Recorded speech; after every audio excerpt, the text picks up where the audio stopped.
Right. So, can you hear? Yeah. No, Wise Man, are you here? I see you connected. Okay, Wise Man is not here. Anyway, gentlemen, so we still have about 10 minutes before we kick off with everyone. I just wanted, I was going to ask Wiseman to come back later because this first part I just wanted to spend with you, just talking through how the session is going to go.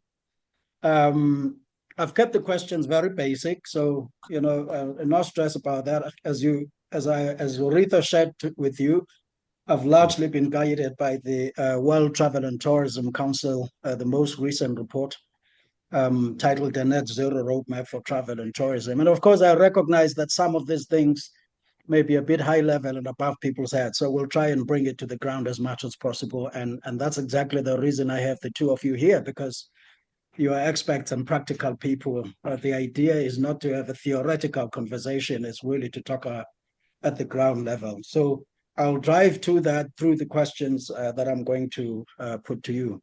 So the way I'd like to start is that I'll do an introduction. I'll talk about why we're doing this, why we being Renzo and Africa Travel Week and WTMA, which is our partner. Just a little bit of an introduction there.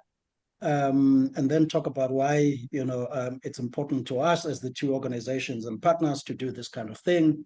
Um, and then I'm going to ask you to then I can just lay I'll ask you to introduce yourselves, and when you introduce yourselves and your organizations, I'm going to ask you to be quite brief.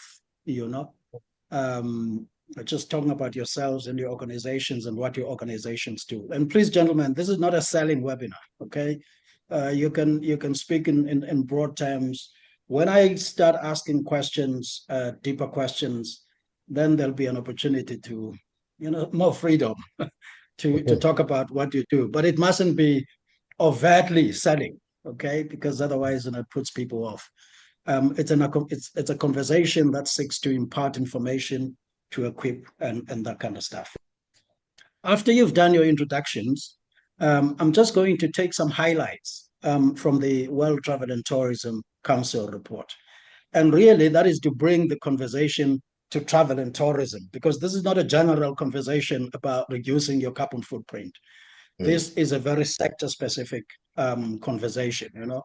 I'm going to talk about why this matters to travel and tourism. And that's why the WTTC report is very important, because it's an industry report. It's not just one of these that have been done by the UN and others. This is an industry report. And so I want to just set that context about why this conversation is important. And then I will cycle back to you and ask you specific questions. And these are not going to be difficult questions. Let me see if I have them. They're going to be generic, and you can tailor your answer as best you wish. I've got 6 questions in front of me. What are the key, I may ask a broader generic question to start, but once we start zooming in, what are the key issues and considerations in measuring carbon footprint and offsetting it? So I've had to structure my questions so that they accommodate you both, in terms of my understanding of what to do. So, a general question: what are some of the practical approaches companies can take to reduce their footprint? So you can see that I'm bringing it right to the practical level. And what are the benefits and risks of these approaches? Whatever approaches you're going to identify, what are the benefits and risks? And for companies that are keen, and I'm guided by that WTTC framework. It's not, so I'm not just reading what they say. I've tried to take that and draw questions out of it, right? Because the WTTC thing is a bit high level. For companies that are keen to embark on carbon footprint reduction, but lack know-how or resources, what assistance is available? At what cost? Whether it's education, it's, whatever it is, awareness creation or whatever, consultants, I don't know. Should SMEs, especially smaller ones, really be too concerned about reducing their carbon footprint emissions? and I ask a rule about what can be played by others. There is where again you can, settle back to your organizations and what the organizations are doing. Even though I specifically talk about tourism boards, associations, and that kind of stuff to try and keep it within tourism, to create and stimulate action, especially by SMEs. So the questions are very Okay. practical and direct. Yeah. But I Okay. might kick off with that. Just a quick one from my side. So you mentioned it's very sector specific, and when we talk about tourism and travel. So Mm. when you talk about companies, when you refer to companies, you're referring to tour operators, you're referring to accommodation establishments, Yes. commercial Cruise, buildings. aviation. Um, yeah. So that's what I'm talking about, Leandro. Is that okay? Yeah, good. Okay, Jen. So in a nutshell, I mean, I don't want to make it too long. I'm hoping that we can finish it in about an hour and a bit. Let's see how it goes. I know that when Rito was booking it, and I think it said 2 hours, but that would obviously be too long. So I don't think we'll keep you for that long. We will obviously open it to conversation, by questions and that kind of stuff, just to get people to engage with you and so on. Does that sound just about right? For me, it does. I think with these 6 questions, the questions will be done in 40, 45 minutes. And then we have a nice discussion with everybody here with Yeah. more questions. Okay. Okay. Okay, guys. So we'll just wait then, wait for people. I mean, we're still 5 minutes ahead, and we'll just wait for people. I see they starting to connect, but I look forward to the conversation. I think it's going to be exciting. And by the way, I really want to thank you for availing yourselves to be part of this important conversation. Leander, you may be aware that I don't know if you are, but in at the beginning of April, we're doing an in-person workshop in Utugela Drakensberg in KwaZulu-Natal, and we have one of your colleagues actually speaking there, Okay. Victor Manabela. Yeah. Because I think for us as a network, we're trying to drive the messaging, the awareness, and obviously, try to see what market opportunities are there, in this thing, right? All right. Yeah, so I'll just pause a little bit, gents, and let everyone connect. I see they trickling in. So I'll just give it a little bit of time until a short while after 2:30. I think from what I understand from Rito, we should have about 36 people, but and there's a whole crowd sitting with me here, so you're not gonna see them. Um, so Leandro, busy? Are you guys busy at NCPC? I see the DTIC has just given you responsibility for quite a big program, and that sounds exciting. Yeah, no, we're quite busy, and yeah, lots of things happening, lots of new projects and new programs and initiatives. So, yeah, busy time of the year, generally this time of the year. Yeah. Okay, it keeps you out of mischief. Yeah, no, That's a no, good I thing. think will keeps us out of trouble, but yeah, things get a bit easier towards March, financial year in now, so a lot of new things happening. But yeah, we keeping busy. Thanks. Yeah, good.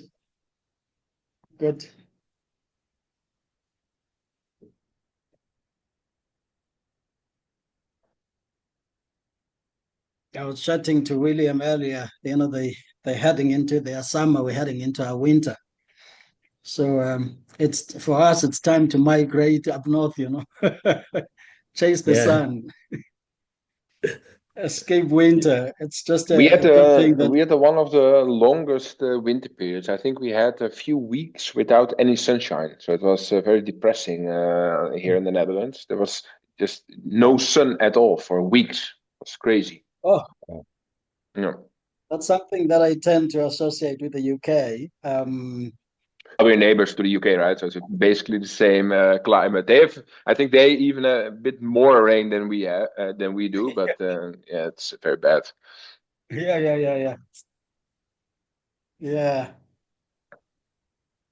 You know, when I first traveled in the UK many years when was much younger, and mostly in London, and I concluded, yeah, this place must be very difficult to leave, you know, and I wasn't really quite keen to explore it further until I got out of London and went into the countryside, and oh, what a beautiful country I found. Yeah.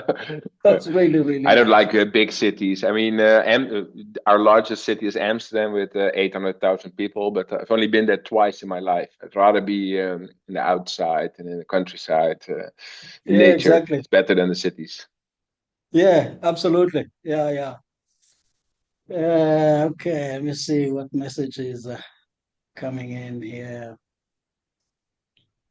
Okay. Yeah, we're right at 2:30 on the dot, but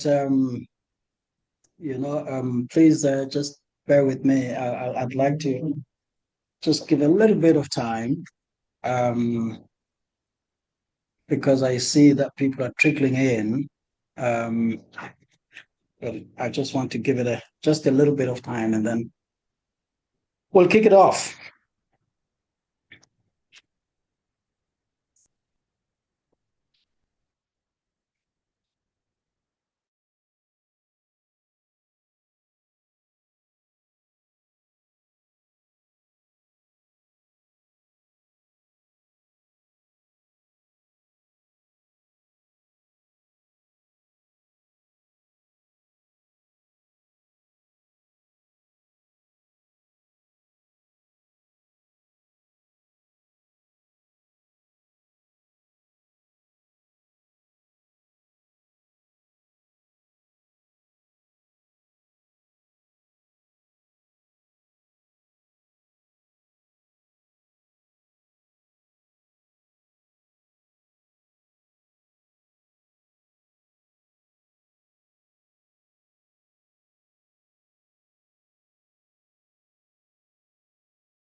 Good afternoon, everyone, and thank you for joining. It's Septi here from Rendzo Network.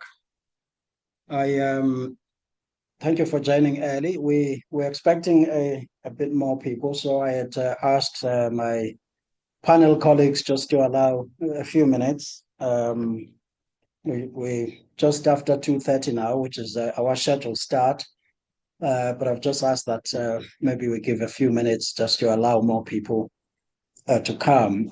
We had just close to 40 odd registrations. That's a good number to have a nice conversation, to start a nice conversation on an important topic. So we would like to just make sure that we have as many of those folks as possible. We're not gonna wait for everyone to come on board. But so if you could just allow us a few minutes, we will then kick it off. Have what I hope is going to be quite an exciting conversation this afternoon on an important topic, especially for our industry, travel, tourism, hospitality, heritage as part of our industry. So, I look forward to an interesting conversation with our two panelists who will introduce at some point, of course. But just for now, I'm just saying, welcome and thank you for coming in early. But let's just allow other folks to join because it's quite an important conversation for us as an industry and us as an organization and our partners, who I will introduce to you momentarily once we get going. So thanks for your patience. 14:34 now, and let's just give it a couple more minutes, and then we can keep going. We're not gonna drag it on before we start, and we're not gonna drag it on before we finish. So we will be reasonable with your time. But thank you for taking the time to join.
Okay, friends, good afternoon. I think we will start, and I think others will join us, will find us on the way.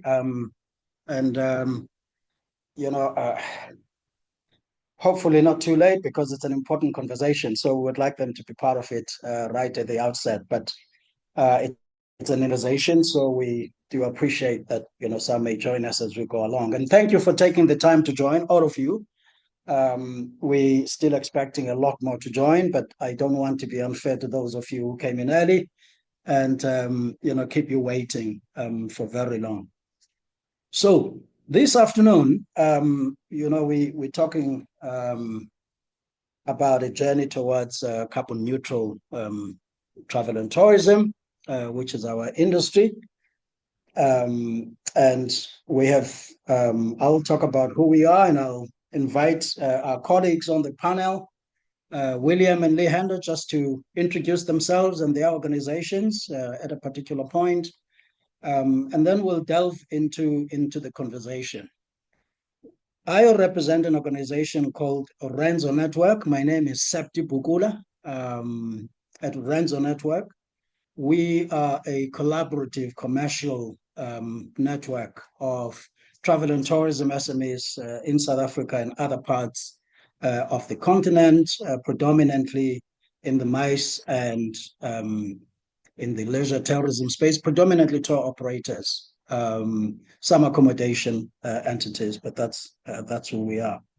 And the reason we're doing this as an SME-based organization is that as a learning organization, as a learning network, as we follow these conversations, we are recognizing they are important. We're recognizing the importance of these issues, and we want to know how we can, onboard them into our operations. And so, yeah, that's who we are. And then, of course, we're doing this with Africa Travel Week, World Travel Market Africa. Those who are based on the African continent will probably be aware of Africa Travel Week and World Travel Market Africa.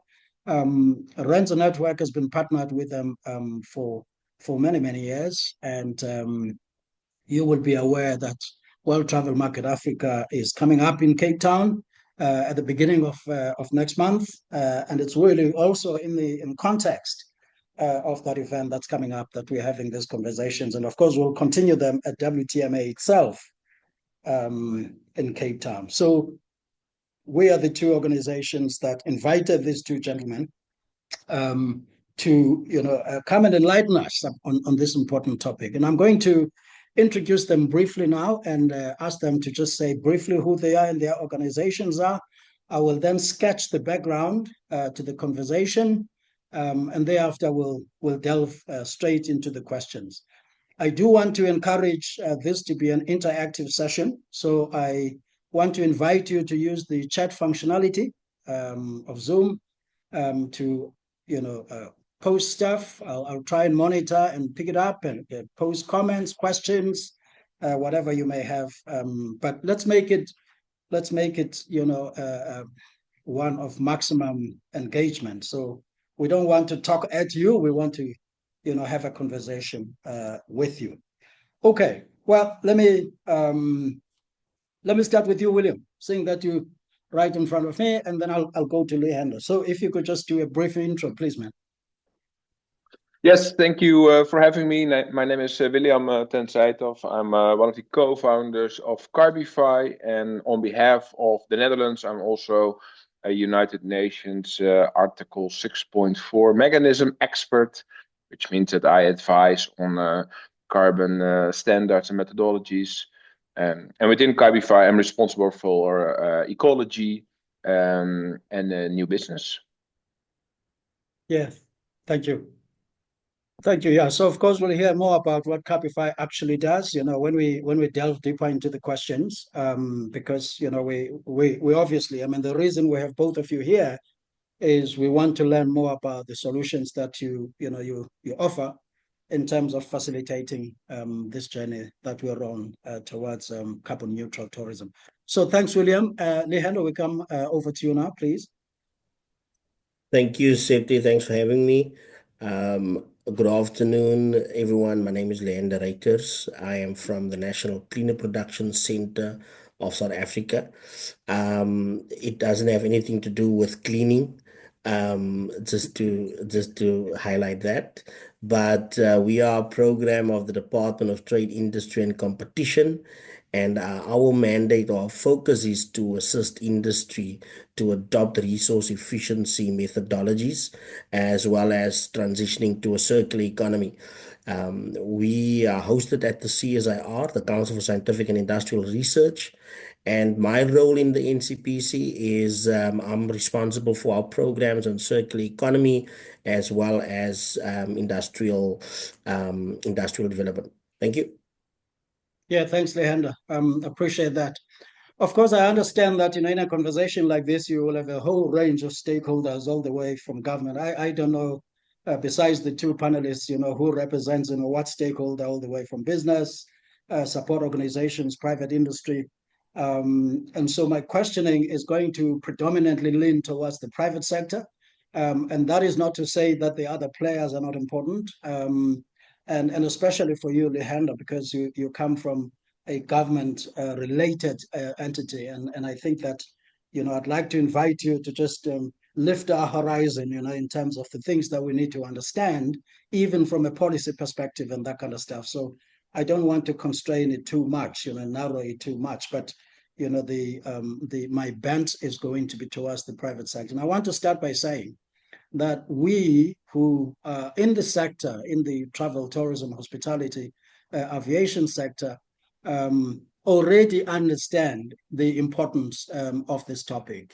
So I'm not going to go into the detail of why we have to reduce our carbon footprint and that kind of stuff, because we understand implicitly that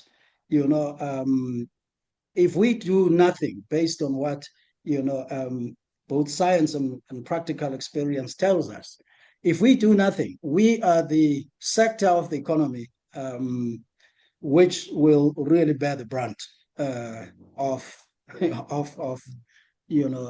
carbon emissions and climate change. And so I think we understand that implicitly. So I'm not going to go into the detail of that. I'll take that as a given. But when I was reading this World Travel and Tourism Council report, the latest report, it's titled "A Net Zero Roadmap for Travel and Tourism." Just looking at the figures there, and just to sketch the context here, indicating that the travel and tourism carbon emissions footprint. Just two data points for 2 years. 2023 was 6.5% of global emissions, of all emissions globally, 6.5%. That was a slight improvement. It was a positive, slight improvement on 2019, where they said it was 7.8%, and that's when travel, tourism, hospitality, aviation was at its peak in terms of carbon emissions. So that is considered significant, by those who know this thing. So quite clearly, our sector is a significant contributor. Of course, the different segments of it contribute differently, but overall, we are considered a sector that, is a significant contributor to carbon emissions. And it is for that reason, and, our knowledge of what the impact would be if we do nothing, what the impact would be on our industry. And just to share another a bit of exciting statistic from data points from the same report. I think if we do nothing, besides the impact on the environment, the ecosystem, the assets that we build our businesses on, that we offer as part of the products that we put out to the market itself is beginning to demand that we take these issues seriously. And, the market is beginning to vote with their wallets in terms of the kinds of products they want, the kinds of experiences they want. The same report that I cited earlier, the WTTC report, tells us that, in one of the recent studies that was done, they found that, 83% of travelers are saying now sustainable travel is important to them. So if we sit and do nothing, the market is going to demand that we do something. 83%, said sustainable travel is important to them. 75% said they would be willing to pay more. Sorry, they would want to travel more sustainably in the next 12 months. 75% would like to travel more sustainably in the next 12 months. And 55% said they would be willing to pay more to support sustainable travel options. So they will be looking for sustainable travel options. And if those sustainable travel options come at a higher price, they would be willing to pay, that price. So this is no longer a nice to have. This is becoming a market issue for us. This is becoming for our sector. This is becoming an operational issue for our sector. Our market is moving us in that direction.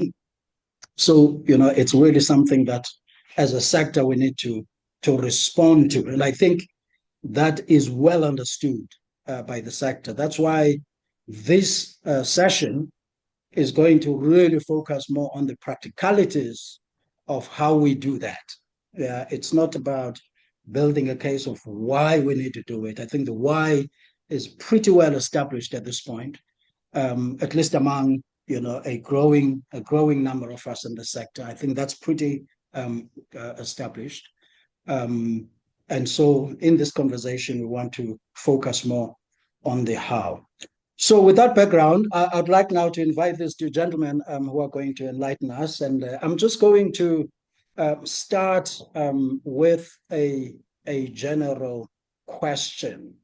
So I have spoken about the benefits of reducing our emissions as a sector from a demand perspective and generally from a global perspective. But I would like you to enlighten us on what some of the benefits might be at an enterprise level,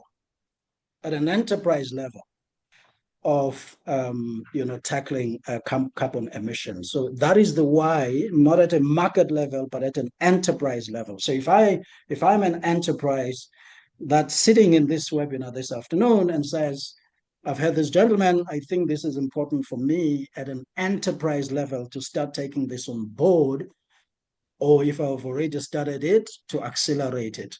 What would be some of the benefits at an enterprise level? And I'm going to bounce, back and forth between enterprise level and policy level. So I'm starting at an enterprise level. I don't know who wants to go first. Rendzo, you want to go first with this one? Yeah, thanks, Safety. Now I'll give it a go. And I'm sure William will be able to supplement quite a bit. So I mean, from our experience, and I mean, like you say, when you touch on the enterprise level focus, this is the core phase that the NCPC finds itself at. In our experience and how we've been engaging with industry and with businesses over the past couple of years, 20 years or so, in getting them to adopt resource efficiency approaches, whether it relates to energy or whether it relates to waste, and of course how that relates to carbon emissions. We try to at the very basic point start to look at behavior. And so one of the things that we've picked up at a very early stage is when you look at tourism enterprises, behavior plays a big role, not just behavior from staff and yourself as a business, but also behavior from your customers, your tourists. And so what we found is that um, the benefits from a business perspective is that when you start changing your behavior in how you consume your resources, whether it's energy, whether it is your raw materials that you use. I think we're also talking now about tour operators. This, of course, relates to driving behavior.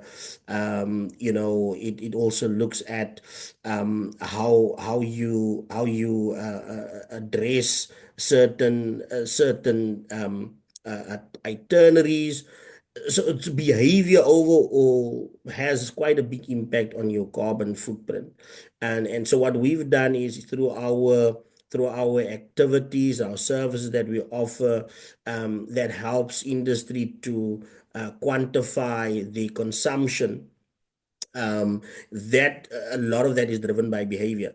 And what we found is that when you start addressing that, when you start making changes in that regard, you also start creating the benefit of showing customers or tourists that your consciousness, and this is what we find with tourists, there is a draw card that sits with your understanding your footprint, understanding your impact on the environment, and then communicating how you change that and how you actually address that.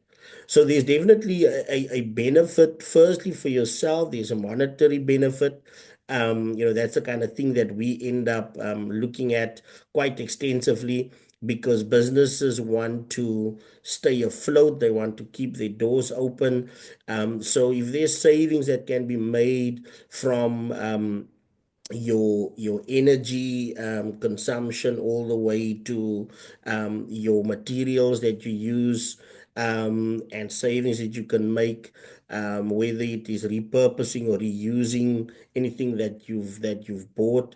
There's savings that come from that. So that's the one benefit. The other benefits I mentioned, definitely communicating this, making it part of your value proposition, and getting tourists that more conscious about their impact on the environment, now attracts a certain customer that you might not have reached before.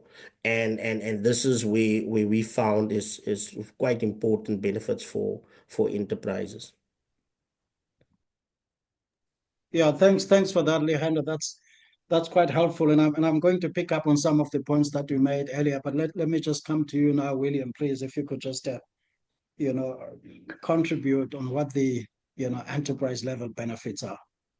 Yeah, I think that we speak a lot about reduction, but we also need to look at compensation, because often reduction we cannot reduce to zero, right? We are still in the travel industry, so we need to think about compensation after reduction. I think we all agree that we need to reduce first before we go to compensation. But I think if I look at, I'm looking at it from the compensation perspective, because I think Leander explained very good what you need to do in the reduction. But in compensation, it's also marketing value for those companies.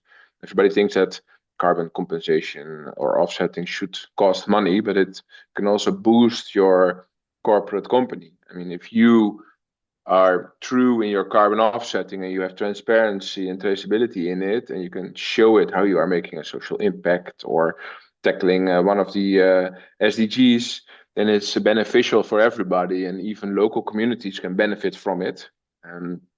Because I think if we talk about corporates, it's lead by example, right? So if the corporates do it the right way, then the rest will follow. If we as a corporate offer carbon compensation in a transparent way, and a traveler is willing to pay more, and it will duplicate it, and we can create a snowball effect that is missing right now. Everybody's now looking at cheap offsets that don't do anything, but time is changing. There's a lawsuit against Apple because of the claims that are not transparent enough. So time will come that people demand transparency in social impact and carbon offsetting. I think from a compensation part, that is my point of view, and I agree with Leander on the reducing side. We need to be very aware of what we do and how we do it, and if we can reuse things, and if we really need things, because that's also, we are a consumption economy, so we should reassess everything that we do. Yeah. So I mean, what I'm then taking away from both of you, and thank you to both of you for your responses, is that there's a commercial business case to be made here. I think that because some might think, why are we even bothering about this? We're running business. We're out to make a profit, grow our businesses. Why are we even worrying about these things? So what you are saying, in different ways, whether it's by way of savings, as Leander said, monetary benefit, as I said, from a marketing communications value proposition point of view, to attract, those who care about those things. And of course, your point about, leading by example, starting, of course, from reduction, but moving all the way to compensation, because there's a limit to which you can do the reduction part, and really communicating that transparently, and the benefits associated with that. So I think so essentially both of you agree that there are commercial benefits here, at an operational level. So which takes me to my next question. Um, you know, Accepting that there are benefits, like you have outlined. Um, my next question is now really starting to move towards operational issues in terms of actually doing it. And the first questions, and I'll start with you on this one, William, is what are the key issues and considerations that one must take into account, in measuring their carbon footprint and offsetting it. What are some of the key issues and considerations? We'll come to challenges and risks, but I just want to know, if I'm starting out, what are the key issues I should be looking out for from I a think measurement you and ask offsetting point of view? Yeah, you asking this question is a good example with one of the challenges because nobody knows.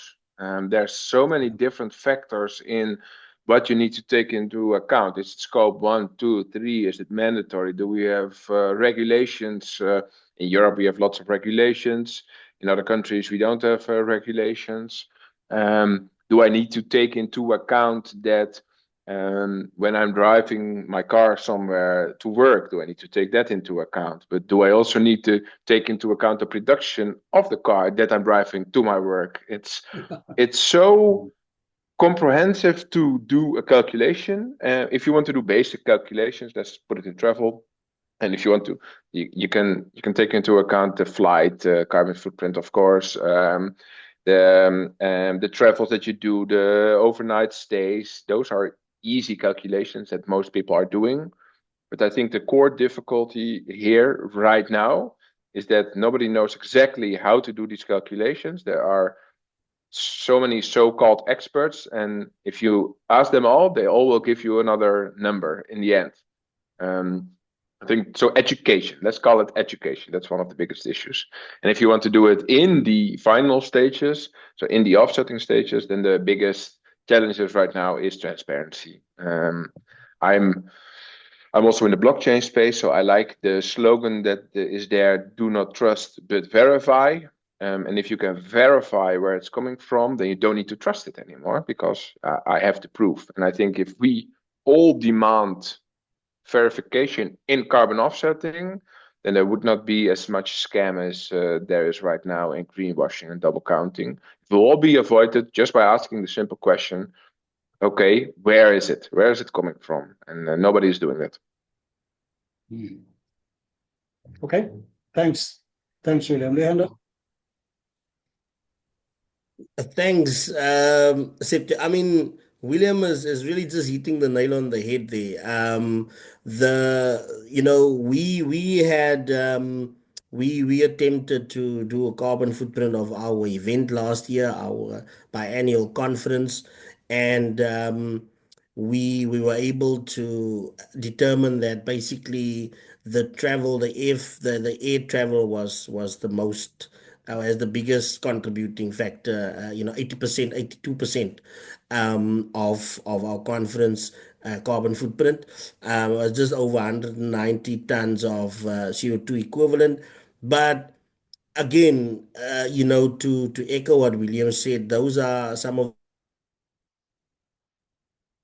the easier things, different scopes of your missions. There's a healthy amount of data collection that is required for you to really understand what your carbon footprint is, and your scope and boundaries is important. So you have to be able to determine what that scope is of what you want to measure, and what the boundaries are, like William said, what do you include, what do you exclude. And then you have to collect data. And I think one of the things, I think, for me to contribute without having to regurgitate what William said, one of the things that we've picked up is that data collection and the availability of data is not is one of the biggest challenges. I know you said we still want to get into that, but it's one of the biggest challenges. And what we found is that in the absence of credible data, it becomes very difficult for you to do that exercise. I think for me, I really am excited by what William is sharing, because the issue of carbon offsetting is becoming a very, in carbon trading is something that in South Africa is starting to really gain momentum. It had a bit of momentum some time back, there were some things, but now after the last COP, we've seen that there's again a reemergence of addressing, looking at this. And there's a lot to be learned from, where it's been done already. I think you mentioned things like, just the transparency, the credibility. It becomes quite critical. So yeah, I think not an easy way, not an easy thing to do, but definitely benefit in doing it, if you can get the right scope and boundary for your carbon footprint. Okay, thank you. William, any contribution to that? Nope, I think said it all now together. Yeah, okay. So thank you for that. So I think my next question then would be, in fact, just going back to the WTTC report, that I cited earlier, and we'll come to the challenges because they do outline, spell out some of the challenges there as well. And I think you guys, have, already started to point out to those. And, I and we'll come to some of the tools that are available in the market that can assist companies, either at the outset, or in fact that's exactly my next question, which is, so for companies that are keen to embark on the on their carbon footprint reduction journey, but either lack know-how. You've already, alluded to issues of data availability and perhaps other challenges, the regulatory space. So either they lack the know-how or they lack the resources, right? To do this. My two questions related to these particular companies is, what assistance is available, and maybe also at what cost is that assistance available? Yeah, William. Yeah, now I have to apply it a bit to Cabify, of course, because here's where our expertise is. We are the only company in the world that has 100% transparent carbon offsetting. Every kilo of CO2 that you are offsetting, you know where it's coming from. We have the exact geolocation of the tree. We plant in Angola and in Brazil. And if you want to show your customers, for example, if in a travel agency, if you in the industry, if you want to give them a carbon reduction certificate saying, hey, your travel with your flight, your accommodations, and the safari tours that you did, doesn't matter. It was a total carbon footprint of X amount of tons. Here's the carbon reduction certificate, and these are all the geolocations where the CO2 is coming from. I think that should be the core of every carbon offset. be able, like I said in the previous question, be able to show where it's coming from. And if you talk about pricing, you have always two options, and that is more in general. You have options to plant trees yourself, but if you plant trees, do it with a social impact. So do agroforestry systems, that you have food security, social impact for local communities. I think that is the most important. I hate monoculture trees and forests because it does not help the locals. Or do carbon offsetting. And carbon offsetting is $20 a ton, and planting trees is $15 per tree, and it will generate your own carbon. So you, for example, we have lots of corporate clients. Those corporate clients, they have their own forests producing their CO2 that they can use in offsetting it for their ESG reporting, for example. But I think in general, and you don't have to work with us or you don't have to like us, but if you want to do carbon offsetting, find a supplier that gives you the transparency that you want and that you also would like to show to your customers. So I saw somebody in the chat promoting his tour. Okay, if it's carbon neutral, how are you making it carbon neutral? If you fly with KLM, for example, they ask you, do you want to offset your flight? I do, but how do I know that my payment is going to offset my flight? Is there a certificate? Is my flight number there? Is my chair number there? Make it transparent for everybody, and then I think 99% of the people will pay for it. Yeah, thanks, William. I'll come to you now, Lehan. I just want to stay with William a little bit. With two questions. I mean, you said do not trust, verify. Okay.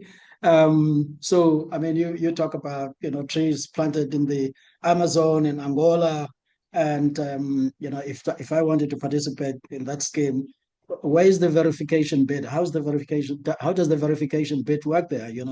I'm a company sitting in South Africa, and I buy trees for planting in Angola or in the Amazon. How do I verify that? How do I verify Well, that those trees have actually been planted? exactly. Well, that's a beautiful thing because back in the day, nobody would ask this question. And we thought, okay, but how can we make this transparent? So if you buy a tree, you get access to a portal, and all the trees or all the CO2 has a geolocation. And that geolocation, you can go to Google Maps, or you can use the integrated satellite data that we are using, but it's still trusting. And so you have to trust the satellite data, but you know where it is, right? So you can go there and you can check it yourself. That is the ultimate transparency. Have no secrets about where it is, and be able to verify if I want. You buy a tree, you get the geolocation, you get the planting date, you get the species, and that's it. You have satellite data. You can ask Google Maps, Google Earth, our own satellite data with thematic layers. And if that is still not enough, then go there. You know where it is. Just verify that the tree is there yourself. But that's the Yeah. ultimate transparency. Okay. Okay. So I mean, okay. So now I get why you were emphasizing that transparency aspect. When you started your contribution earlier, when you were talking about compensation. Okay.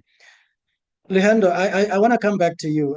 Well, in fact, I mean, on the same question, what assistance is available and at what cost? But I'm also curious because you also mentioned this yourself in your contribution that last year, and we are aware of this because we participated in your conference, that as far as I know, was the first event in South Africa that actually made an effort to measure its carbon footprint. And maybe, you can just share a little bit more about that, especially for us at Rendzo, we're quite involved in international business events, so that's something of importance to us.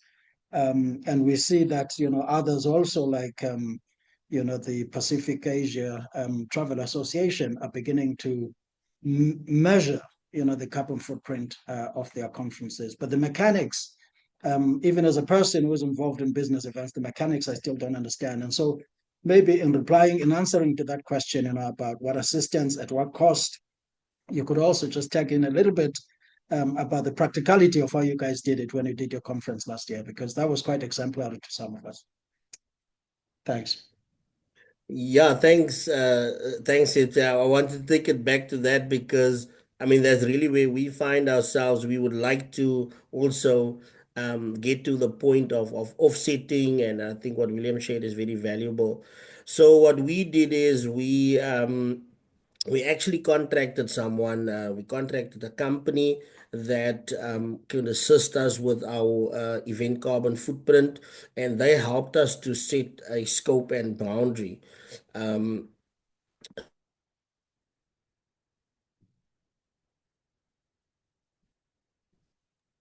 and so that helped us firstly to look at all the categories that needed to be included. We looked at the purchased goods for the event and the services. I mentioned the transportation, fuel and energy related activities, including the building where we did where the food was prepared at the convention center, the waste generated, and then the business travel. So this was our first attempt to do this. And of course, being the National Cleaner Production Center, we also have to put our money where our mouth is, and also behave responsibly. And so that was really an important exercise for us. We really learned a lot from it.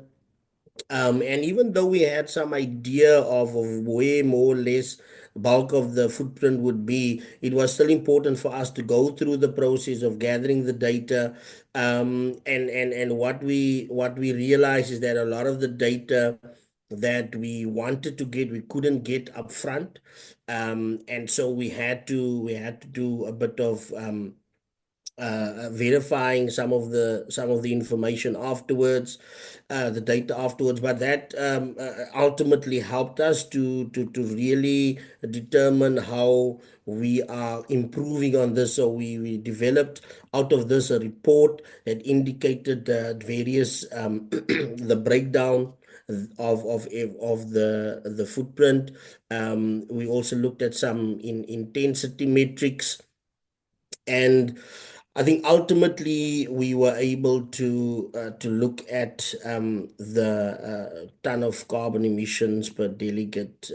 But the methodology, of course, was important for us to establish, and this is what the company or the consultant that we worked with helped us with. So that was quite important for us, and we were able to make this, at least our first conference, and hopefully, well, not hopefully, we are intending to continue this and to gather more data as we go on. From our services perspective, in terms of industry, we've developed training in our center. We have extensive training that deals with energy efficiency, but also we recently developed additional modules for our resource efficient and cleaner production training. One of these models actually focuses on carbon management. And this is exactly designed to give SMEs the opportunity to really interact with what is carbon management, how do you actually do that, and how do you do the various carbon calculations, and this is part of our training. Our training is on our website. I'll just share the website link, but all of our training is on our website. It's available. There is a cost associated to our training, and it varies from the type of training. So we've got the end user or the beginner training, introductory training, and also our more advanced training. So this falls in the advanced category of training, but it is very useful. And so there's definitely, I think, cost, just to give people an idea. The cost of the end user training varies between 4,000 rand, 3,500 and 4,000 rand. I'm not 100% sure, but our website will indicate it exactly. So that's what we, in terms of a service, offer. By no means are we at the level that William is operating at. We again also looking at, it's a starting point. It's a point of where industry companies can start to get familiarize themselves with these concepts and what it means, and that is where we come in with our training. No, Just thank to you. quickly, just to lastly mention, we do have other services that deals with waste, like our industrial symbiosis exercises of looking at waste, and that also is something that can contribute to identifying a certain carbon emission contributors in your process. But yeah, that's basically what we've done. I didn't share the name of the company that we used for the consultant. I didn't share the name of the consultant that we used. But I think just to show that um, there are consultants out there in the market that will be able to assist. And if anyone is really in a tight spot and needs someone, I can share afterwards. Okay, thanks. Look, please, if there are questions, I want to start moving towards or wrap up. But if there are questions from the audience, we would welcome those. But I'll just keep going for now.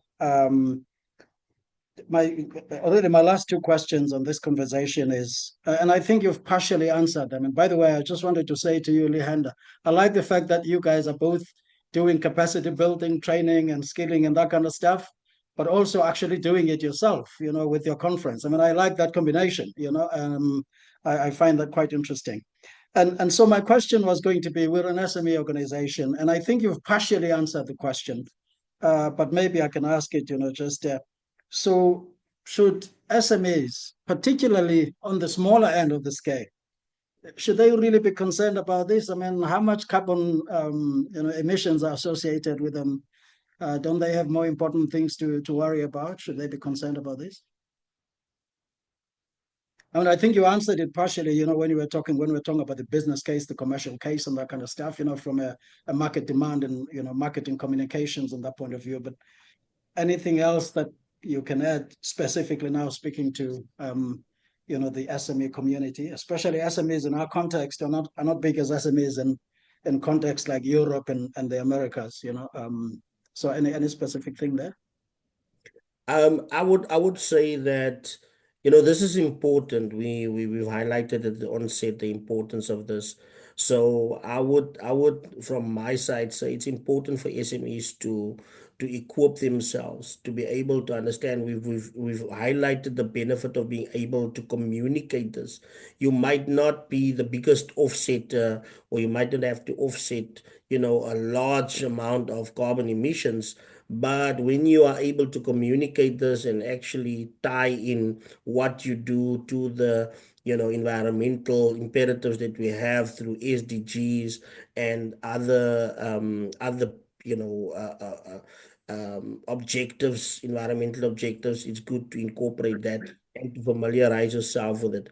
My view would be there might not be much for SMEs to do. We've worked with SMEs from your smallest B&Bs to accommodation facilities that's much bigger, hotels, lodges, all over, nature reserves, parks.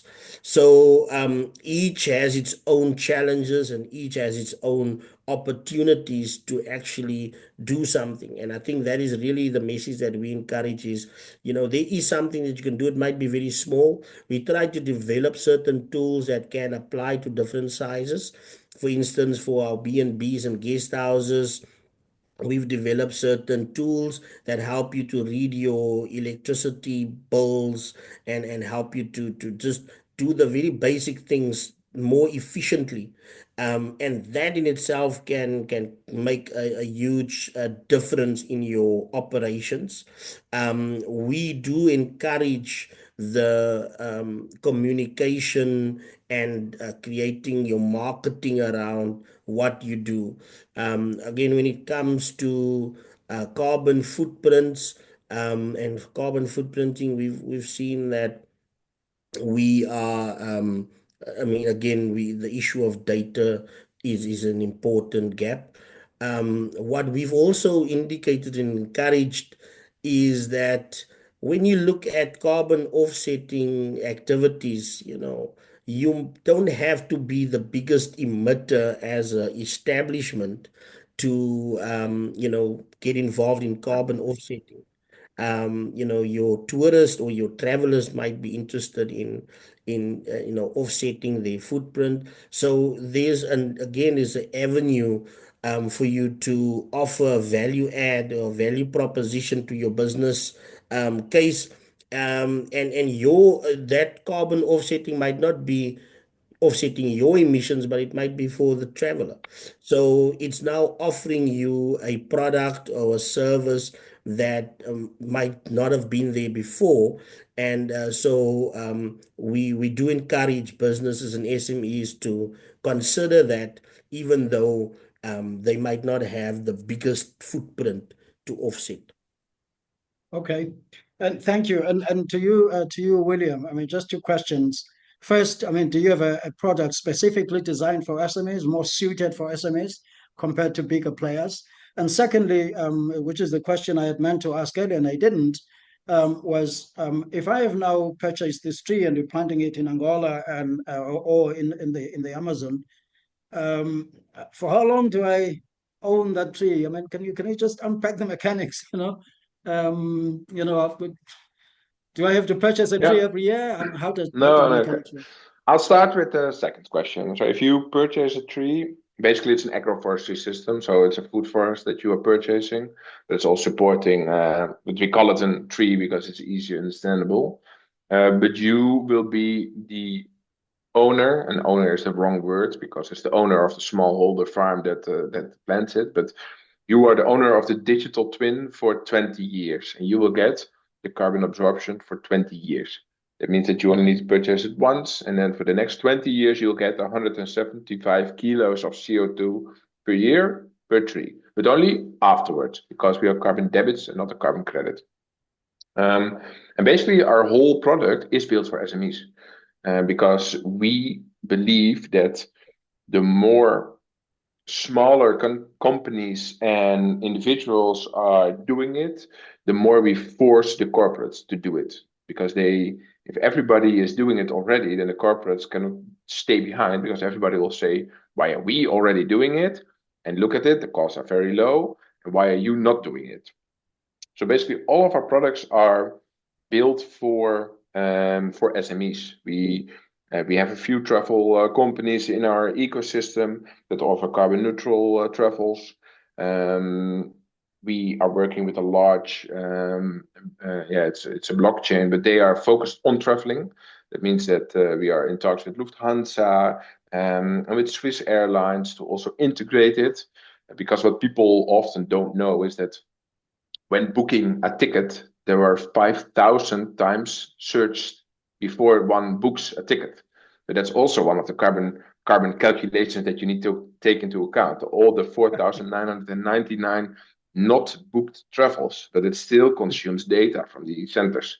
And I think that if you offer it as an SME, it will cost you a few euros or a few dollars, but it makes an impact. And like I started this whole webinar, lead by example. That works best. If you as an SME do it, your customers will do it, and then your neighbors will do it, and the neighbors' customers will do it, and then the corporate thinks, everybody's doing it. I cannot stay behind anymore, so I have to do it. How all the small, that's how all the small guys fight the big guys. Yeah. We have to force them in a gentle way by letting them see how is the right way to do it. Thanks. Yeah, thanks for your answer to both those questions. I see there's a question from Big Sam Tech. I don't know where he is on this beautiful continent, but the question is, how can we get involved? And I don't know which part of get involved it is that he's asking about. But gentlemen, can you just put your contact details there so that Big Sam Tech can, get in touch with you? Then maybe you can discuss because we're talking two different things. So he can be clearer in terms of the involvement he has in mind. So here's my last question, my last two, and then we're going to close with this. And so this is where I really elevate the conversation now. We've been talking quite a lot at enterprise level, and I thank you for the information that you've shared because I think it's been quite useful. So I just want to elevate it a little bit and say, okay, if we now want to start a sector-wide journey, I think that especially in these parts, we're still very much at the beginning of this journey that we're conversing about. I'm wondering what role can be played by national, provincial level organizations. And I know none of you comes from tourism, so this question might not be, might not be fair, but let's try. What can, tourism boards, associations, and others play in order to stimulate action, to create awareness and stimulate action at a sector-wide level? Any ideas? I have a brief answer. I think education. Webinars like this are very important. If organizations are doing this, explain the importance of it. I think it all starts with education. If we let them know how and what and why, and don't force them anything, just explain why we need to do it and what will happen if we don't do it, then it will come. Okay. Leander? I'll end this with you. Yeah, definitely. I mean, what we've also found is just, really going out there and finding cases that actually can demonstrate how it's been successful. That's what encourages a lot of SMEs and industry. I think it's just to show industry. We've done this over many sectors. We deal with multiple sectors, but we also found this is what really the peer learning is really what is very valuable. So if I can show what my neighbor is doing and how they've been successful, there's lessons to be learned. And also it also gives people the idea that it can be done, because a lot of these things sound, I mean, if you listen to William talking about transparency and blockchain, and I mean, you're like, okay, where do we fit in? But I mean, it actually shows that it can be done, and when you tell people and you show them how it's applied and how it's used, people can see, oh, this is how it works, and it actually does work. And I think, like you said earlier on, it's not something that's just being sold, because I mean, we know that in the tourism industry, people get sold a lot of things. And I just recall back when solar energy started becoming quite popular, the amount of people that ended up having solar, systems not working, solar energy systems not working because it was just sold. And so the education that William spoke about is very important. People must understand really what is the real information and what is really happening, and then demonstrating successes so that it can be, people can learn from their peers. Thank you. Yeah. No, thanks, gentlemen. I think this has been incredibly helpful, and certainly for me and my colleagues sitting around here. I've got a table full of people listening to you. We've found it quite informative, and really appreciate that. And of course, we would want to continue these conversations. And I know that at World Travel Market Africa in Cape Town next week, there's going to be a lot of conversation about this, driven by our partner Africa Travel Week and WTMA. And so I really am very grateful. And we haven't had many questions except the one from Big Sam Tech, but I really think, I hope that it's because, we've unpacked issues, so clearly and eloquently that everybody understood. And I think for me, the important issue was, if we want to get started, obviously everyone will be at different stages of this journey. And I'm really more concerned about those who are thinking about getting started and wanting to understand what is involved and what that journey will look like. And I think you've been quite helpful in unpacking that. I mean, the WTTC report, highlights a number of challenges, and you've touched on some of these. The regulatory landscape, which is fragmented, lack of data, lack of government support. So that's why I was asking, what these bodies can play in order to get this going, inconsistent reporting standards, insufficient budgets, to support net zero transition, both internally and externally within an enterprise. And particularly, the smaller they are, the bigger the challenge. And when specifically coming to SMEs, the WTTC identifies, difficulty in defining and following strategic decarbonization plans, You know, I mean, the question as an SME, where do I even start? And there may be other people, by the way, in this conversation, you know, who are more au fait with this and can help our SMEs. I see some of my colleagues, you know, and those kinds of guys, you know, who work with government and those kinds of, you know, people, and green financing, you know, especially for SMEs. I mean, these are some of the challenges that the WTTC report identifies. But with that, I think, you know, we've had a lovely conversation. It's been 1 full hour of this conversation. And I thank you, gentlemen. And I don't know if you want to have any parting shot before we wrap it up and let you and the audience go. But thank you. Really appreciate your contributions. Thank you, Septi. Thank you very much. Yeah, you good? Lehanda, you good? Thank you. Yeah. Thank you, Jensen. Thank you for your time, and everyone who's joined us for this conversation. I truly appreciate you participating, and I hope you found it helpful and something you can take away, something that you can at least start thinking about, but hopefully you start doing things. And I think, you know, we've learned that there are tools, you know, like what Capify offers.